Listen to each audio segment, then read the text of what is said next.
नमस्कार दोस्तों, एक बार फिर से आपका स्वागत है अपने चैनल स्टडी पॉइंट मौर्य में। दोस्तों, जैसा आप जानते हैं, आज जो मैं आपको टॉपिक कराने जा रहा हूँ वो व्यष्टि अर्थशास्त्र अध्याय नंबर 4, जिसका नाम है दोस्तों उपभोक्ता संतुलन। उपभोक्ता संतुलन तटस्थता वक्र विश्लेषण के आधार पर। दोस्तों, तटस्थता वक्र का हिंदी में दूसरा नाम है उदासीन वक्र और तीसरा नाम है अनादीन मान वक्र। बट दोस्तों याद रखना, इसको इंग्लिश में क्या कहता है? Indifference curve. इंडिफरेंस कर्व जो होता है दोस्तों, जिसको हम इंग्लिश में शॉर्ट में आईसी कहते हैं। दोस्तों, इंडिफरेंस कर्व बाएं से दाएं नीचे की ओर ढालू होता है तथा दोस्तों इसकी परिभाषा क्या कहती है? तटस्थता वक्र वह वक्र है जो दो वस्तु मतलब एक्स और वाई, दो वस्तुओं के उन विभिन्न संयोगों को प्रकट करता है जिस पर उपभोक्ता को समान संतुष्टि प्राप्त होती है। क्लियर दोस्तों? तो आईसी कर्व हमेशा किसको प्रकट करता है? दो वस्तुओं के विभिन्न संयोगों को प्रकट करता है जिस पर उपभोक्ता को समान संतुष्टि प्राप्त होती है। वहीं दोस्तों उपभोक्ता संतुलन की परिभाषा क्या कहती है? जहां एक उपभोक्ता अपनी आय को विभिन्न वस्तुओं तथा सेवाओं पर इस प्रकार खर्च करता है कि मिलने वाली संतुष्टि अधिकतम हो। दोस्तों, आप कौन है? उपभोक्ता है। मैं कौन हूं? उपभोक्ता है।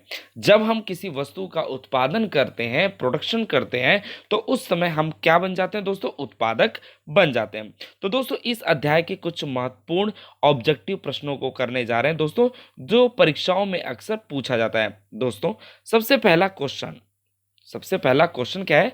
निम्न में से कौन सी तटस्थता वक्र विश्लेषण की एक मान्यता है? दोस्तों, तटस्थता वक्र की क्या मान्यता होती है? कि जो उपभोक्ता होता है वो विवेकशील होना चाहिए, है ना। दोस्तों यहाँ पे हमारे पास चार ऑप्शन है कि लिखा है उपभोक्ता एक दृष्ट अधिमान, बी ऑप्शन दे रखा है घटती सीमांत प्रतिस्थापन दर, जिसको दोस्तों हम क्या बोलते हैं? MRS, marginal rate of substitution, जिसका घटती दर होता है दोस्तों। ऑप्शन नंबर सी गणनावाचक संख्याएं, या ऑप्शन नंबर डी उपरोक्त सभी। तो इसका सही आंसर दोस्तों उपभोक्ता एक एक दृष्ट अधिमान, मतलब कि उपभोक्ता क्या होना चाहिए? एक दृष्टि का होना चाहिए, मतलब उपभोक्ता विवेकशील होना चाहिए दोस्तों। ठीक है, तो चलते हैं अपने क्वेश्चन नंबर दूसरे में। दोस्तों, दूसरा जो क्वेश्चन है वो बहुत ही इंपॉर्टेंट है। कहता है क्या दोस्तों? उपभोक्ता के तटस्थता समूह के एक रेखा चित्रीय प्रस्तुतिकरण को कहा जाता है। क्या कहा जाता है दोस्तों? तटस्थता वक्र समूह के रेखा चित्रीय प्रस्तुतिकरण को क्या कहा जाता है? तटस्थता वक्र। ठीक है दोस्तों, तटस्थता वक्र कहा जाता है। किसको प्रकट करता है? उपभोक्ता के तटस्थता समूह को। ठीक है दोस्तों, मैंने आपको पहले बता दिया आईसी कर्व हमारा कैसा बनता है दोस्तों? बाएं से दाएं बनता है। ठीक है, अब चलते हैं हमारा तीसरा प्रश्न कहता है साथियों, कहता है कि वह रेखा जो मौद्रिक आय तथा कीमत के दिए होने, ये रहा तीसरा ये वाला दोस्तों। ठीक है, कहता है वह रेखा जो मौद्रिक आय तथा कीमत के दिए होने पर दो वस्तुओं के सभी संयोगों को प्रकट करती है जिसे वह अपनी समस्त आय खर्च करके खरीद सकता है, कहलाता है। तो दोस्तों इसका क्या ऑप्शन होगा? इसका ऑप्शन क्या होगा दोस्तों? सबसे पहले में हम बात करते हैं, ऑप्शन में क्या लिखा? उत्पादन रेखा कहेंगे या बजट रेखा कहेंगे, सी समलागत रेखा कहेंगे, या इनमें से कोई नहीं। इसका आंसर क्या होगा दोस्तों? बजट रेखा।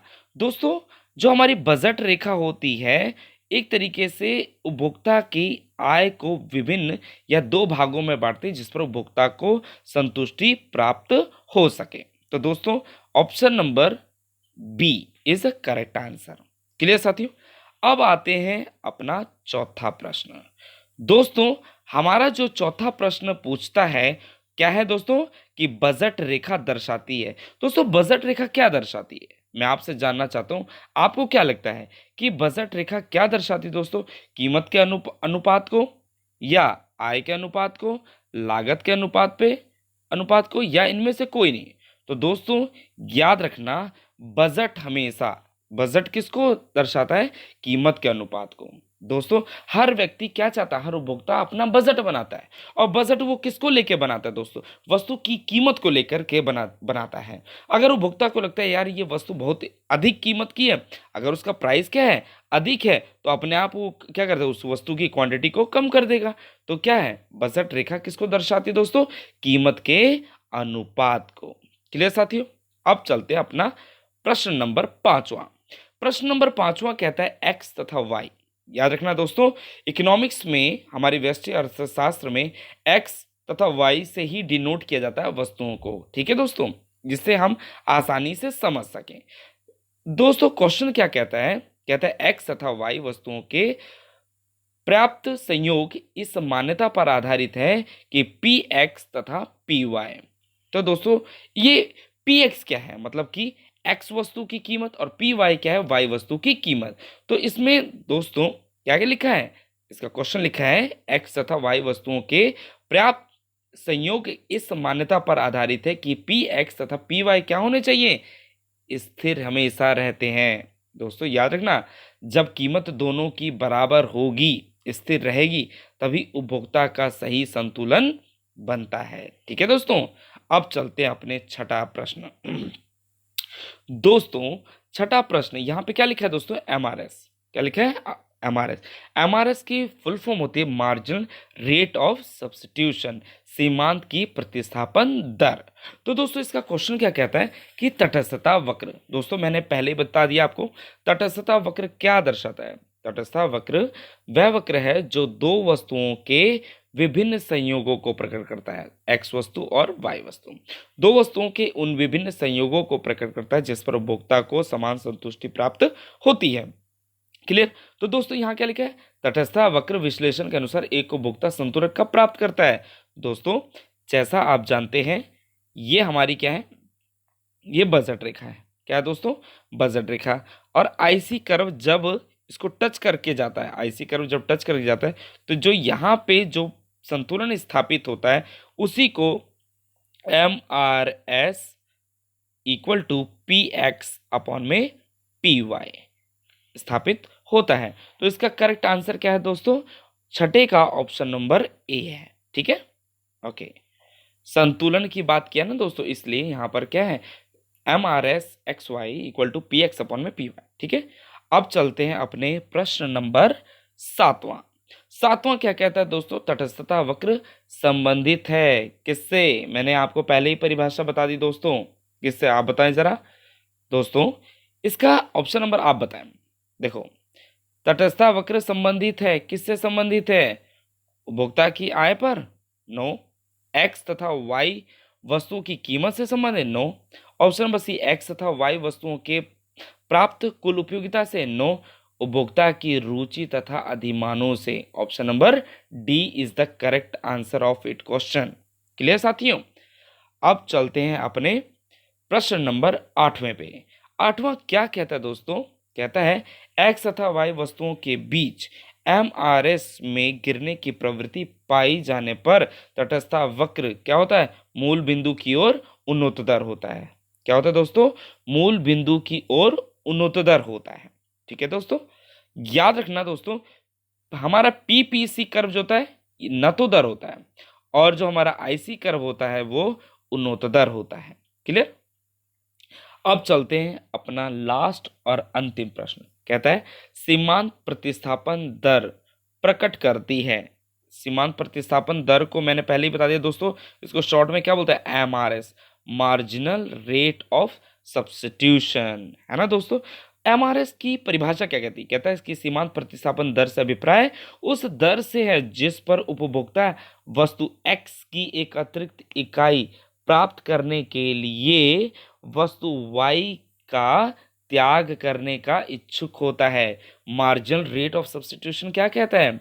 अगर वो एक्स वस्तु को त्यागता है तो उसे वाई वस्तु की इकाइयों को या इकाइयों में वृद्धि करनी होती है। इसी को क्या बोलता है दोस्तों? सीमांत प्रतिस्थापन दर। ठीक है, अब बात करते हैं अपने प्रश्न की। सीमांत प्रतिस्थापन दर प्रकट करती है, क्या प्रकट करती है दोस्तों? आप बताएं, या आप बताएं क्या प्रकट करती है? उत्पादन संभावना वक्र के ढलान को, तटस्थता वक्र के ढलान को, बजट रेखा के ढलान को, या आय रेखा के ढलान को? तो दोस्तों इसका जो सही आंसर है वो किसका है? तटस्थता वक्र के ढलान को। तो दोस्तों मैं उम्मीद करूंगा इस अध्याय के ये जो हमने ऑब्जेक्टिव प्रश्न करे वो आपको क्लास में ही याद हो गया होगा। तो दोस्तों मैं एक बार फिर बताना चाहता हूँ, उपभोक्ता संतुलन हमेशा क्या प्रकट करता है कि उपभोक्ता की दी हुई आय से विभिन्न वस्तुओं पर खर्च की गई आय को में जो उसको अधिकतम संतुष्टि प्राप्त होती है वो उपभोक्ता संतुलन में कहलाता है। या दोस्तों हम ये भी कह सकते हैं कि उपभोक्ता संतुलन कब होता है, या उपभोक्ता जो होता है वो संतुलन में कब होता है कि जब वह अपनी दी हुई आय को विभिन्न वस्तुओं तथा सेवाओं पर खर्च करके अधिकतम संतुष्टि प्राप्त करता है। वही दोस्तों तटस्थता वक्र का नाम मैंने आपको पहले बता दिया। तटस्थता वक्र को कभी कभी अनाधीन मान वक्र भी बोलता है, उदासीन वक्र भी बोलता है, और तटस्थता वक्र तो कहेगा ही, जिसको हम इंग्लिश में दोस्तों क्या कहेंगे, इंडिफरेंस कर्व।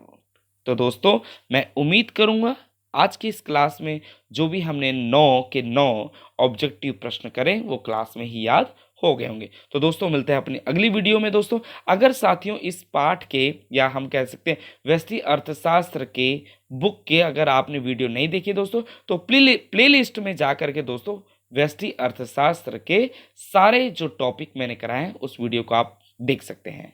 तो दोस्तों मिलते हैं अगले वीडियो में। नमस्कार।